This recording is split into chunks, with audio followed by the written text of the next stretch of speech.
So it's happening. We're live, doing a little bit of live streaming here in the Jigs and Bigs, the disco dungeon. That's what I'm working with these days, folks. Hope everybody's having themselves a good Monday.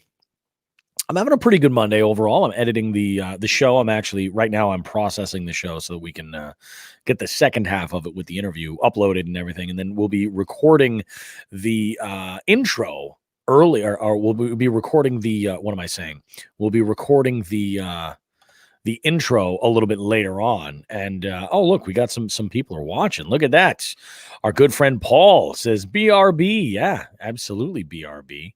How you doing, Paul? Hope you're having yourself a good Monday. You've got a big week this week, buddy. Nice job. Nice job. We're excited for you. We're all pulling for you. We got some good stuff coming up, but this format, I just kind of wanted to show off a little bit. I'm doing a little bit of customization, getting some titles in there, and we're putting in like a bug for our logo up here over there. Yeah, so we have one over there. We can play around with a few things that are pretty interesting, kind of like that.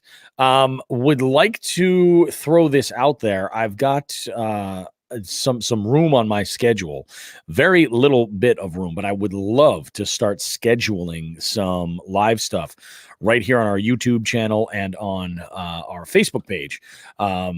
If anybody wants to go ahead and jump in there, what's great about this is that if you're, not able to come on and be a guest live in video, right, like I am right now streaming, you can comment right in there, and I can throw those comments right up on display for everybody so they can see exactly what's going on. Go ahead and add our little ticker here for you folks. Look at that. Now it's like CNN. It's like now it's like this is like an actual news outfit from my own basement. Wow, life is just magical, isn't it? And look, here comes one of my children right now, and I am live right now. I'm actually live right now. So, oh, okay, great. They just went for a walk, their virtual gym class, so they have that going on. It's okay. Go ahead and leave it upstairs, honey. All right. All right. Thank you. So this is it. We're going to do this, and it's going to be a regular thing. One thing I wanted to throw out there was this. I had posted on Instagram and on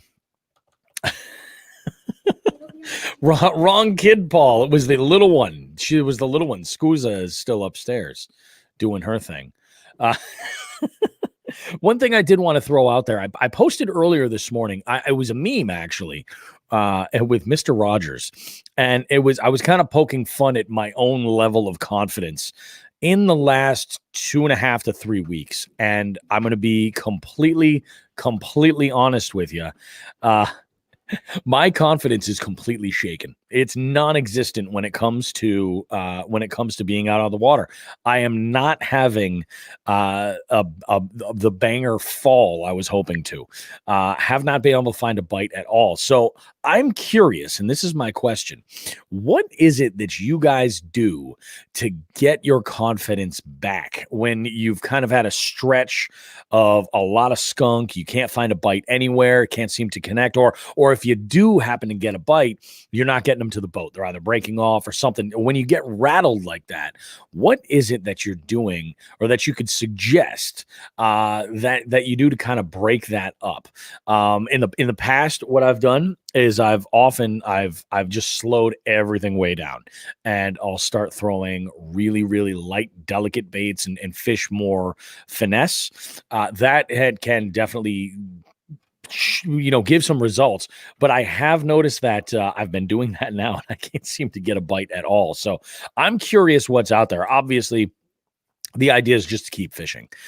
So I'm just kind of curious what some of you guys have done to sort of get a little bit of an idea of things that you can do to shake it up when the confidence has been a little bit rocked. And it's been even more apparent right now because we're in a Chronic Trips tournament currently. That's the multi-species fresh and saltwater tournament that's going on every other month, and it's a month-long tournament. It's a whole lot of fun, but usually the first day out, I'm at least on the board. And here we are on the 5th, and I'm not on the board at all. So it's definitely been a challenge. But if you have a tip that you want to share, go ahead and leave it in the comments right now. And I'll go ahead and as long as I'm live, I'll bring it up. We can talk about it now. And if not, then we'll go ahead and just talk about it on the podcast, maybe a little bit later. I'll review some of these. But I'd love to organize some roundtables and get people to sort of engage with the podcast, because through all the comments, and that's comments both on the Facebook page and on the YouTube channel as well. All those comments that come in will come in real time, and we can throw to them and point them out and sort of have a conversation back and forth that way with even folks that aren't necessarily tied into what's going on here. So we have a few things that are happening. We're putting some stuff together, trying to make this work. Got some customization to try to make things look good for this whole live stream thing, and I'm really excited for it. Really excited for it. I have a couple of big events coming too on the podcast. One thing, and I might as well tease this just because, but I had a number of weeks ago, I had thrown out an invite to a lot of past guests, asking them if they wanted to sort of hack the podcast. And it was kind of a really popular idea. It's, some past guests were kind of a little curious what that means, but let me clarify what that means. Essentially, I would engineer a podcast where one of our past guests, some of our favorites actually, in fact, would go ahead and choose a guest on their own to go ahead and work with and kind of interview the way that they want. Now, whether they wanted to use the questions that I generally use, which are really, you could listen to the podcast, they're all right there, or if they wanted to go ahead and just write their own stuff with a guest of their choosing and interview them, I kind of think that would be an interesting way to do it, because even if they wanted to interview other past guests, that could be exciting as well. So we have a number of folks that are talking about doing one of those, and I guess we have a special coming up on the podcast that will be exactly that, where we will have I'm going to be taking a step back and not hosting this, but it's going to be a lot of fun, and it's going to be an extra podcast. It won't be one of the Tuesday releases. It will probably show up a couple of days before our regular scheduled podcast would. So if you're subscribed on Apple Podcast or you're subscribed on Spotify, you should get a notification letting you know that there is an extra episode right there for you. So very cool. It's nice that we have some people engaging here. This could be a lot of fun. I would love to see this sort of turn into something, especially as we get into the winter, do more live streaming and more stuff behind the scenes as we plan to get revved up, because I'll tell you, this winter, it might seem like, we're just going to be talking fishing each week and kind of, hoping for open ice, or we'll be sharing whatever ice fishing, assuming we have safe ice. We'll be sharing some of those shenanigans. I'm sure that's going to happen. But on top of all that stuff, I'm really hoping to kind of use this as sort of a platform to kind of extend a little bit further with the podcast. So pretty good stuff. I think I'm going to go ahead and just wrap it up right now, everybody. Go ahead, and if you have any suggestions on things that can be done to rebuild your confidence when you've kind of had an experience on the water where you have not been catching any fish, and it's just, when you've been on the struggle bus, really is what it gets down to.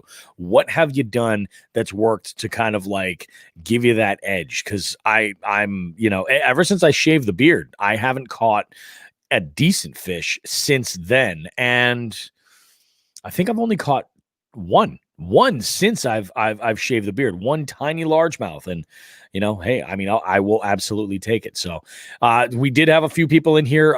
Thanks to Paul for leaving some comments. I appreciate that. I definitely do. Have a couple more people in right now that are viewing. Go ahead, leave a comment, folks, if you have a suggestion on something I can do to kind of rebuild my confidence out on the water, because it's been a rough couple of weeks. So got to get out there, definitely. Yeah, and I know I've already thrown a weightless Senko every time I've gone out. It's a great bait and I love it, but I don't know that it's necessarily what I'm throwing. I think I need to just break it up and get out to another body of water. I think that would definitely do. Maybe something new. Maybe I just need some new water. I don't know. Anyway, thanks so much, everybody. I appreciate you guys for listening to the show. We got a brand new episode that drops overnight tonight.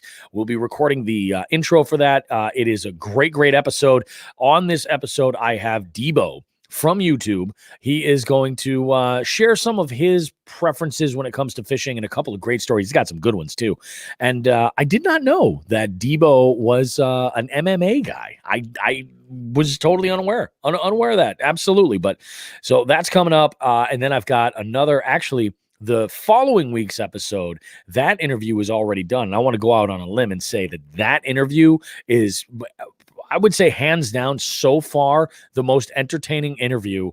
I've actually just listened to it again because it is great. And our guest, Elise Noel, is awesome. And she's funny and just freaking you'll be entertained. Trust me. That next week's episode is going to be a doozy. So if you're in this Chronic Trips tournament now, good luck. Get out there and fish, guys. We will see you soon. All right. Don't, you're only about less than 12 hours away from your next episode of Jigs and Bigs. So we'll see you then.